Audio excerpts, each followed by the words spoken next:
నమస్తే, welcome to our channel. నేను పద్మిని. ప్రస్తుతంతో పాటు ప్రముఖ పంచాంగకర్త, వాస్తు జ్యోతిష పండితులు, హస్త సాముద్రికా నిపుణులు మేడికొండూరు విశ్వనాథ్ ప్రసాద్ గారు మనతో పాటు ఉన్నారు. మాట్లాడదాం. నమస్కారం సార్. ఓం మాతాపితృ గురుభ్యో నమః. నమస్కారం సార్. గణపతి రూపాలలో సృష్టి గణపతి గురించి ఈరోజు తెలుసుకోవాలనుకుంటున్నాను సార్. పేరులో ఉన్నట్టుగానే మరి ఆయన అంటే బ్రహ్మతత్వం కలిగిన రూపంగా మరి మనం చూడొచ్చా? సృష్టి గణపతి ఆరాధనని ఎవరెవరు చేయొచ్చు? ఏ కామ్యార్థం చేసుకోవచ్చు? చేసుకుంటే వచ్చేటటువంటి ఫలితం ఏమిటి? ఎలా చేయాలి ఆయన ఆరాధన? ఇవన్నీ ఒక్కసారి మీ ద్వారా సార్. తప్పకుండా అండి. ఇందులో 32 గణపతి రూపాలలో సృష్టి గణపతికి సంబంధించి ఒక ప్రత్యేకమైన స్థానం ఉంది. ప్రత్యేకమైన దేవాలయాలు ఎక్కువ ప్రాంతాలలో లేవు. అసలు వినం. సృష్టి గణపతికి సంబంధించి దేవాలయాలు నిగూఢంగా కొన్ని ప్రాంతాల్లో ఉండే అవకాశం ఉంది. ఎక్కడున్నాయి సార్? బహుశా శ్రీశైలంలో మనం అక్కడ సాక్షి గణపతి అని చెప్తూ ఉంటారు కదా, అది కొన్ని శాసనాల ప్రకారం అక్కడ సాక్షి గణపతి తత్వం, ఆ తత్వం అనేది సృష్టి గణపతి తత్వం అని కొన్ని శాసనాల ద్వారా అర్థమవుతుంది. చాలా ప్రాంతాలలో సృష్టి గణపతికి సంబంధించి ప్రత్యేక దేవాలయాలు లేవు, కానీ శ్రీశైలంలో ఉన్నట్లుగా కొన్ని శాసనాల ద్వారా అర్థమవుతున్న విషయం. ఇందులో ఈ పేరు తగ్గట్లుగా పేరు విషయం సృష్టి అనే దానికి సంబంధించి ఏమిటంటే ఏదైనా క్రొత్త విషయం గురించి క్రొత్త విషయాన్ని ప్రారంభించటం, తయారు చేయటం, క్రియేషన్. ఈ క్రియేషన్ సంబంధించి అనుకున్నప్పుడు ఒకటి మొట్టమొదట మనుషులకు సంబంధించి చూసుకుంటున్నప్పుడు సృష్టి అనే దానికి మనం పర్యాయపదంగా ఉపయోగిస్తూ ఉంటాం కదా, సంతానం కలగటం, అది సృష్టి కార్యం.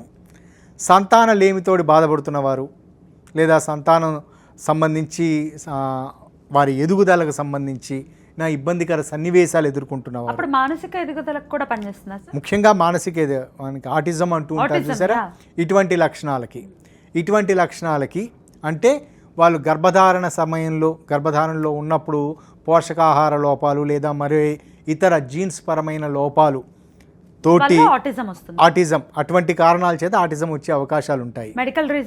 దాని మెడికల్ రీజన్స్ ఆ విధంగానే ఉంటాయి. మొదటి జీన్స్ పరమైన లోపాలు, రెండవది పోషకాహార లోపాలు, వీటి కారణాల చేత. అస్ట్రాలజికల్ రీజనింగ్స్ ఏంటి సార్ ఆటిజంకి? ముఖ్యంగా బుధ గ్రహం యొక్క అనుకూలతలు సరిగా లేకపోవటం, బుధ కుజ గ్రహాలకు సంబంధించి గర్భధారణ సమయంలో గర్భధారణకు సంబంధించి మనం ప్రత్యేకమైన మనం సహజంగా తెలిసే అవకాశం లేదు, అది తెలియదు. కానీ పూర్వకాలంలో కన్సీవ్ అయ్యే పరిస్థితి దానికి కూడా గణన చేసేవారు. ఆ విధంగా గర్భధారణ ముహూర్తాలు అని పెడుతూ ఉంటారు కదా, అది ఫస్ట్ నైట్కి మాత్రమే కదా కాదు, తర్వాత కూడా సంతానం కలగటం కొరకు గర్భధారణ ముహూర్తం పెడుతూ ఉంటారు. వాటికి సంబంధించి మాత్రం కొంత అవగాహన ఉండేది, కానీ ప్రస్తుత పరిస్థితుల్లో అది తెలిసే అవకాశం లేదు. మనం ప్రీ నటల్ చార్ట్ని మనం అంచనా వేయటం సాధ్యం కాదు, కానీ నెటల్ చార్ట్లో చూసుకుంటూ ఉన్నప్పుడు ముఖ్యంగా కుజ బుధ గ్రహాలకు సంబంధించి ఏదైనా లోపాలు ఉన్న సన్నివేశాలలో ఈ రెండు, ముఖ్యంగా నరాలకు సంబంధించిన విషయాలను తెలియచేసే గ్రహం కుజగ్రహం.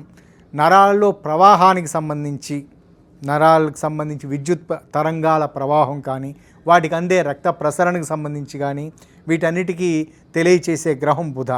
వీటికి సంబంధించి నెటల్ చార్ట్లో అంటే జాతక చక్రంలో ఏదైనా లోపాలు ఉన్న సన్నివేశాలలో వారికి అలా కాకుండా, అదొక్కటే కాకుండా పుట్టిన సమయానికి ప్రత్యేకమైన అంశాలు అనేది తయారు చేస్తూ ఉంటారు. అందులో శక్తి అంశ అనేది ఒక ప్రత్యేకంగా ఉంటుంది.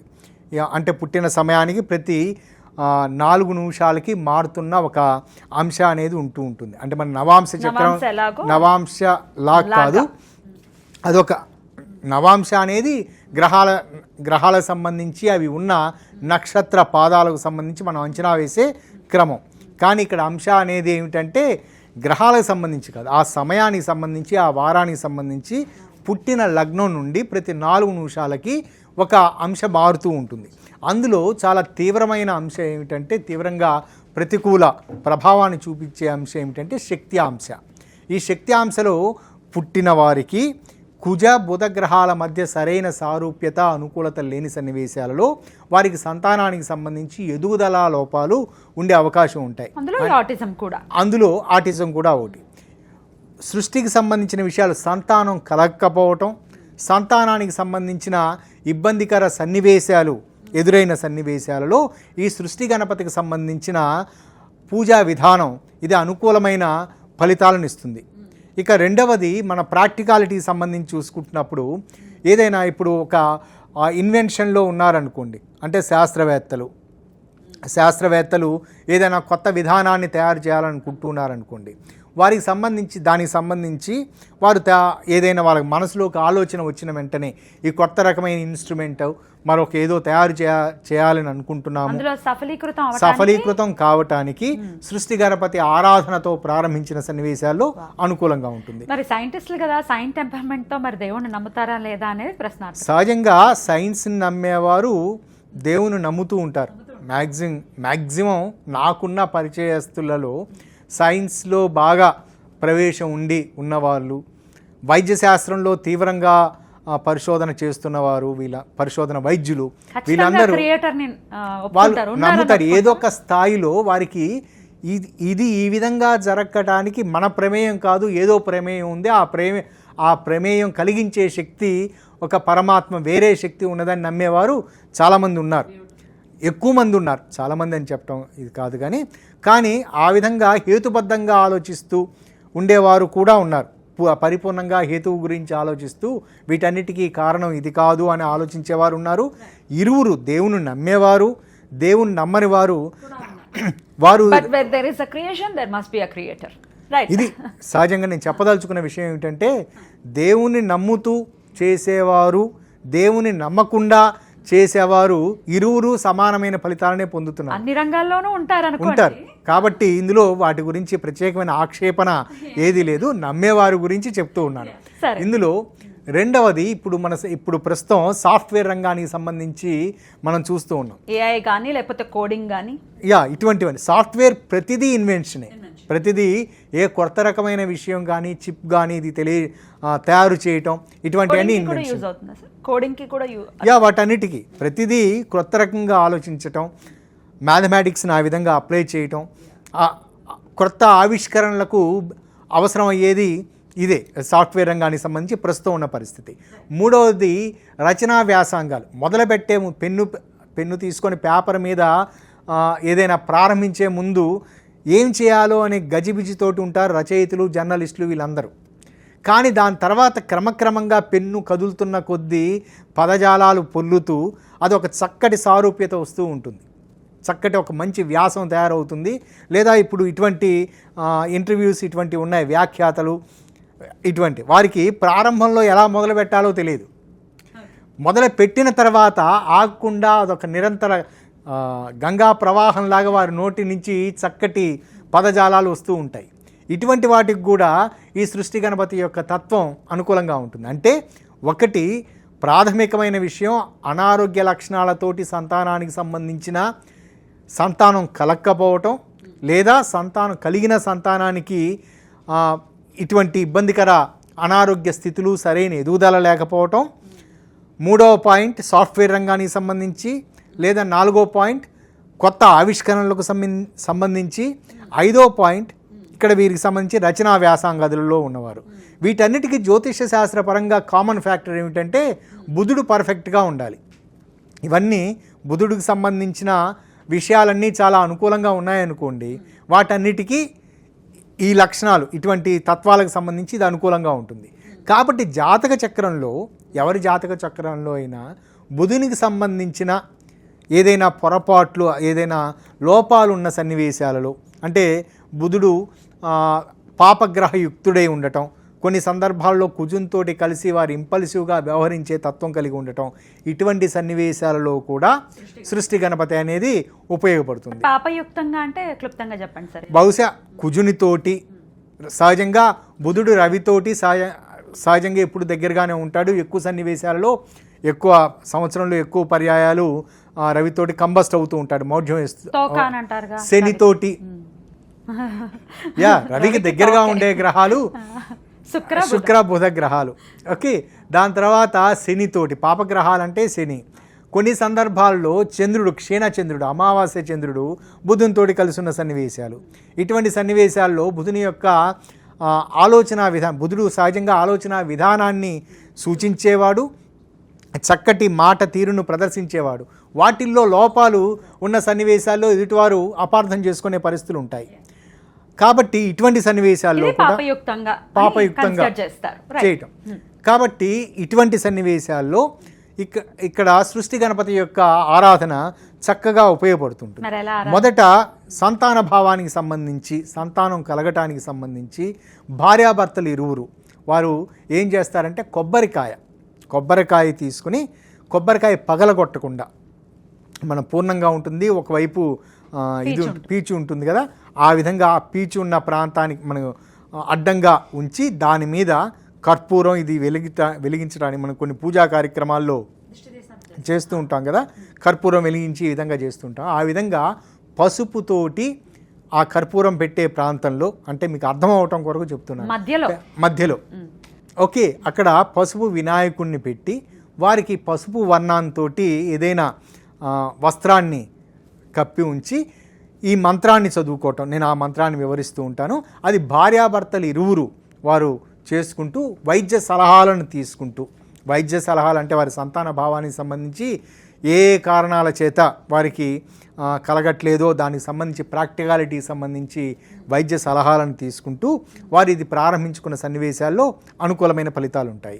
రెండవ పద్ధతి ఏమిటంటే, వారు చక్కగా వైద్యపరమైన విషయాలలో టెస్టులు అన్నీ చాలా నార్మల్గా ఉన్నాయి అని వచ్చిన సందర్భాల్లో మొదటి 11 రోజులు, అంటే ఆడవారు వారు బహిష్టు అయిన తదుపరి నుంచి ఇది ప్రారంభించి 5 రోజుల తర్వాత నుంచి ఇది ప్రారంభించి మొదటి 11 రోజులు వీరు ఈ సృష్టి గణపతి సంబంధించిన ఈ మంత్రాన్ని ప్రారంభించుకొని చేసిన తర్వాత ఆ తదుపరి వారు కలిసిన సందర్భాలలో వారికి చక్కటి అనుకూలంగా వెంటనే వారి గర్భధారణ జరగటం అనేది జరుగుతుంది. ఇది మొదటి పద్ధతి. రెండవది సంతానానికి సంబంధించి, ముఖ్యంగా ఆటిజానికి సంబంధించి ఇటువంటి దాంట్లో ఉన్న విషయాల్లో ఇక్కడ కూడా వైద్య సలహాలకు ప్రాధాన్యత ఇవ్వటం అనేది అవసరం. కానీ ఇక్కడ అరటి చెట్టు మాను ఉంటుంది, చిన్న అరటి చెట్టు మాను ఉంటుంది కదా, చిన్నది, అది తీసుకొని దాని దగ్గరలో, అంటే ఇంటి లోపల కాదు, ఇంటి బయట గణపతి రూపాన్ని పెట్టుకొని, గణపతి విగ్రహాన్ని, మట్టి వినాయకుడిని పెట్టుకొని ఈ మంత్రాన్ని గసగసాలతోటి ప్లస్ గరికతోటి, ఈ రెండుతోటి 108 సార్లు పూజ చేస్తూ ఉండటం. ఇది అయిపోయిన తదుపరి ఈ ఒక 48 డేస్ ఆ విధంగా చేసిన తదుపరి వారు క్రమంగా వారి పిల్లల్లో మార్పుని గమనించగలుగుతారు. ఆ సమయంలో వారు అక్కడ వెండితోటి చేసిన చిన్న మన ముత్యపు ఆకారంలో ఉండే చిన్నవి ఉంటాయి కదా, 11 వెండి పూసలు తీసుకొని 11 వెండి పూసలను అక్కడ ఉంచి 108 సార్లు ప్రతిరోజు ఈ పూజ చేసిన తర్వాత ఆ 11 వెండి పూసలను ఎవరికైనా వారికి, అంటే వేద పండితులకు కానీ, వెండి గుండ్లు ఇలా దొరుకుతాయి, గుండ్లు చిన్నవి, చాలా చిన్నవి, అంటే సైకిల్ బాల్స్ ఉంటాయి చూసారా, అటువంటి చిన్నవి తీసుకోవచ్చు. అది ఎక్కువ ఖరీదు కూడా కాదు. దాన్ని తీసుకుని ఆ 11 పూసలని ఎవరికైనా దానం ఇవ్వండి. చేసిన తర్వాత పిల్లలకు సంబంధించిన ఆటిజానికి సంబంధించి లేదా ఎదుగుదల లోపాలకు సంబంధించి వారిలో మార్పు వస్తుంది. ఆ తదుపరి ఈ రచనా వ్యాసంగాదులకు సంబంధించి వీటన్నిటికి సంబంధించి ముఖ్యంగా గత ఎపిసోడ్స్లో ప్రత్యేకంగా కొన్ని సందర్భాల్లో చెప్పాను, రాహుకాలం కొన్ని విషయాల్లో బాగా ఉపయోగపడుతుంది అని చెప్పాను.